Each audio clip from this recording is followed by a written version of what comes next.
why taking action improves your mental health. So I'm going to give you my best mental health tips in this video. Make sure you hit that subscribe button if you want to learn how to become fearless. So I did a poll and most of you voted for me to make this video. So let's get straight into it. So the big mistake that a lot of men think when they're anxious or they're depressed or they're struggling with mental health is that they need like £1 million to make themselves happy, or they need to be a film star, or they need to be a successful YouTuber or a celebrity or a car or a big house or a six-pack. Our mind will always exaggerate things and take them to the extreme. But in actual practice, in actuality, in reality, you don't necessarily need these things. You need the tips that I'm going to give you today to make you feel better, give you confidence and happiness. And of course, if you want to go on and achieve bigger things, then that's fine. But these principles, this foundation, these practical tips will make you feel on top of the world and put you in a good place, and then you can go on and do bigger things if that's something that you want to do. So in no chronological order, the first tip is tidying your apartment. This is something that I do and it makes me feel like a different person when I do it. Hoovering, cleaning, washing up, fixing the bed, you know, organising everything, putting your books in line, just making the place nice and tidy, you know, washing the dishes, taking out dirty trash, you know, putting your pants and socks in the wash basket. Once you clean your apartment or your surroundings or wherever where you're staying, it makes you feel better. It improves your mental health and it makes you feel, you know, emotionally better. The next tip is working out, is going to the gym and doing exercise. And I spoke about that more in detail in another video. I'll leave the link there if you care to watch that and you want to know more of the details. So fitness is one of the best out there. Scientists, doctors, therapists, YouTubers, teachers have all come to that conclusion and they've experimented with this, and I've experimented this with myself. It's life-changing. So I find swimming one of the best, but it might be different for you. Swimming for me, boxing training, once you've done a workout, that really improves your mental health. The next one for me is going on long walks and going for a slow walk, sightseeing. So as you're going for a walk in the city or wherever you're living in your area, it makes you feel good. You know, that it's getting out of the house. I always say when you get out of the house, you get out of your head. And when you get out of your head, obviously you drop down more into the heart space, which a lot of people would refer to, which is true. You're more present. You're not in that state of anxiety and overthinking, because when you're anxious and you're overthinking, we're always thinking about negative things that make us feel bad and they make us feel more depressed, and we're worrying about the unknown. We feel bad about the past. We feel afraid for the future. We're not happy in the present. We have something to complain about. So walking shakes it off. And it's the same with tidying your apartment. All these different disciplines and practical activities, they all do the same thing, but they're just different ways of doing it, which is great. You can pick the ones that work for you or the ones that you feel more inspired to do. The next one I find is social interaction, is socializing. Now, obviously, when you're feeling depressed or when you're struggling with mental health, the last thing you want to do is talk to people. I understand that. But if you do the other tips, they put you in a better mood, and then talking to people feels a lot easier, a lot more comfortable, and it's a lot more enjoyable. The next tip is, and this is my favorite one, I've been doing this for a long time now, for several years, is writing a to-do list or setting goals, really the same thing. So the day before, if you write a list of 5 things that you're going to do, what that does is it gives you an excitement, it gives you a focus, it gives you a goal. That's why goals are so important. That's why people always say you should have goals in life.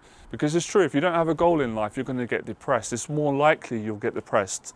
So with improving your mental health and these tips I'm giving you, not only will they help you to prevent you from getting in really dark places, they'll also maintain a good mental health. So if you're feeling good today, you might be worried that I might get depressed tomorrow. So if you set goals for tomorrow and you have a to-do list, and it could be simple. It doesn't have to be really complicated things. This is not a competition. This is not showing off. This is not, well, my arms are bigger than yours.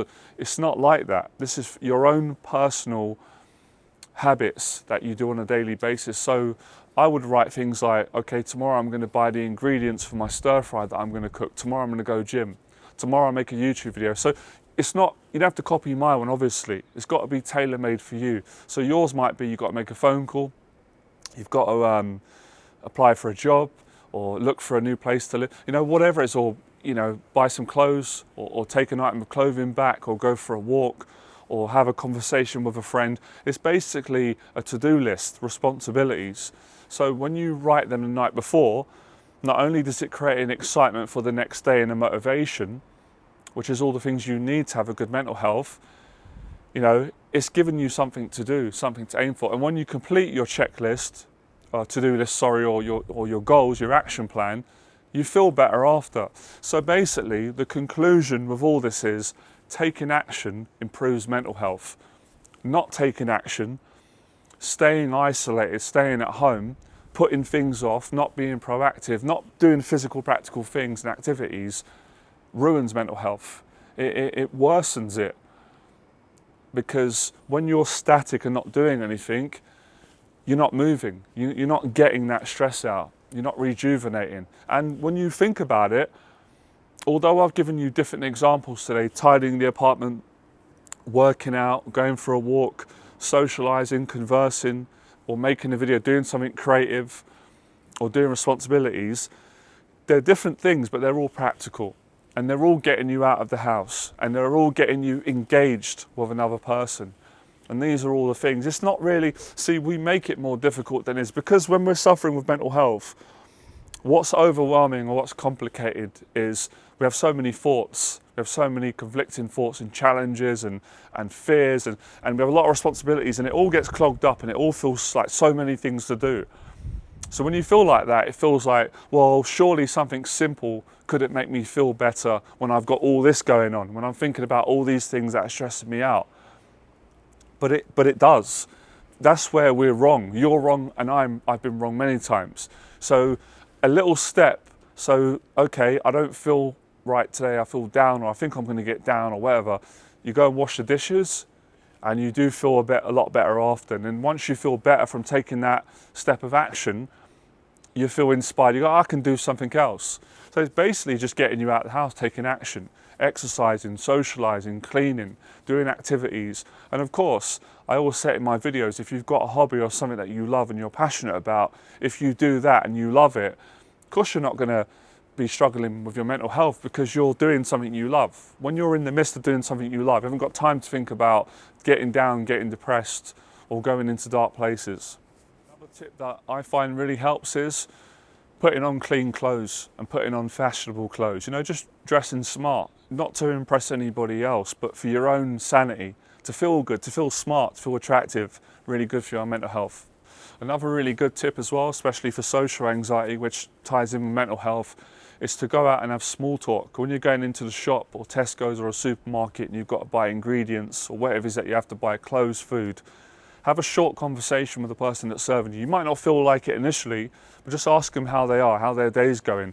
And that small talk might go into a longer conversation. If it doesn't go into a long conversation, that's still fine, because you're being kind, you're being courteous, and you've had that little bit of small talk, and you feel good because you've done something. And that's really what this video is about. It's about motivating you and getting you to face your fears and to do something practical, so you can get some confidence and so you can see the benefits. Once you see the benefits of your mental health improving with the things I've given you, the activities or the hobbies, you're going to want to continue doing them, because they work, they give you something, they give you self-esteem, they give you happiness. So it's simple.